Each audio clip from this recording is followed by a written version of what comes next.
Parang na-amaze ako nito guys. Akala ko ano, 'di ba parang kulungan ng manok sa atin. Or pwede din oven. Akala ko oven siya. Hindi pala. Ito pala ay refrigerator nila noon 200 years ago. Kaya oy, ilang years na ha? 200 years ago.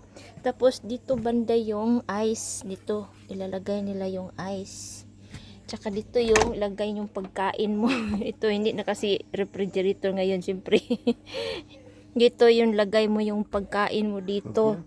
For beer and for what? Meat. Anything what is that is there. But ngayon kasi hindi na, meron na kasing refrigerator, pero ito yung mga refrigerator nila noong unang panahon. Ay hala, 200 years ago na. Tapos ito yun oh, yung asa man eh para For beer.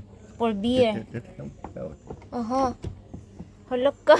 Tingnan nyo ang ilang refrigerator. Amazing, no?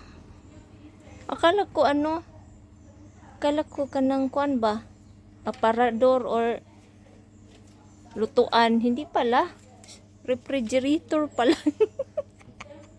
Ay, anak ko. Okay.